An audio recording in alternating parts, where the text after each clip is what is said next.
Hello everyone, it's Emma from Robin class. I thought I would record a video of me reading my favourite story and one of my children's favourite stories too. It's The Room on the Broom. The witch had a cat and a very tall hat and long ginger hair which she wore in a plait. How the cat purred and how the witch grinned as they sat on their broomstick and flew through the wind. But how the witch wailed and how the cat spat when the wind blew so wildly it blew off her hat.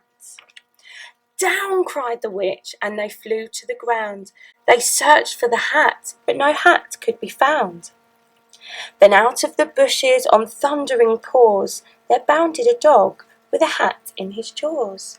He dropped it politely, then eagerly said, as the witch pulled her hat firmly down on her head, "I am a dog, as keen as can be. Is there room on a broom for a dog like me?" "Yes," cried the witch, and the dog clambered on. The witch tapped the broomstick, and whoosh, they were gone. Over the fields and the forests they flew.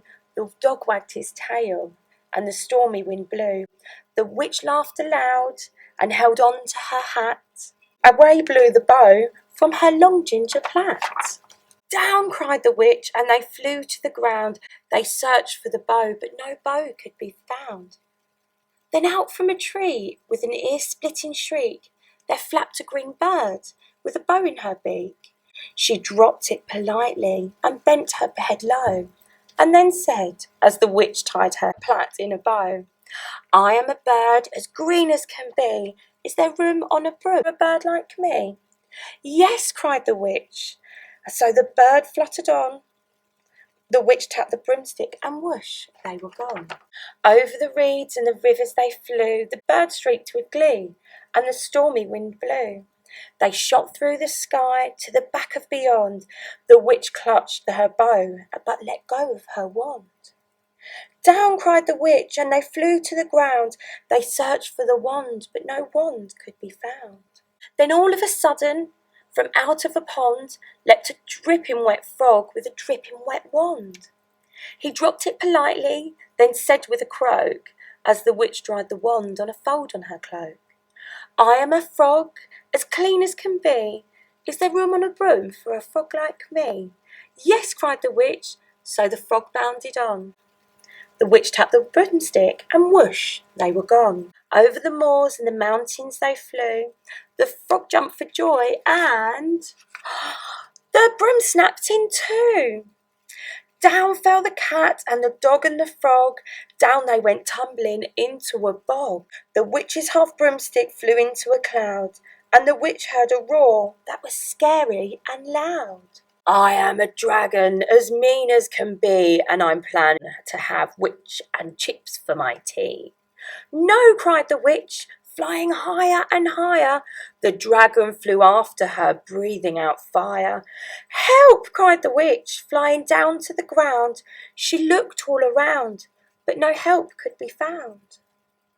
The dragon drew nearer, and licking his lips, said, "Maybe this once I'll have witch without chips." But just as he planned to begin on his feast, from out of a ditch rose a horrible beast. It was tall, dark and sticky, and feathered and furred. It had 4 frightful heads. It had wings like a bird, and its terrible voice, when it started to speak, it was a yowl and a growl and a croak and a screech.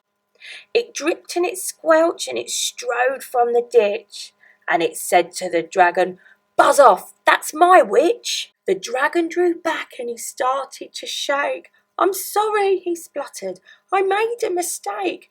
It's nice to have met you, but now I must fly." And he spread out his wings and off through the sky. Then down flew the bird and down jumped the frog. Down climbed the cat, and phew, said the dog. "And thank you, oh thank you," the grateful witch cried. "Without you I'd be in that dragon's inside." Then she filled up her cauldron and said with a grin, "Find something everyone, throw something in." So the frog found a lily, and the cat found a cone, the bird found a twig, and the dog found a bone. They threw them all in, and the witch stirred them well, and while she was stirring, she muttered a spell. Iggity, ziggity, zaggity, zoom! Then out rose a truly magnificent broom, with seats for the witch and the cat and the dog, a nest for the bird and a shower for the frog. Yes, cried the witch, and they all clambered on. The witch tapped the broomstick, and whoosh, they were gone. Thank you. I hope you all enjoyed listening to that story.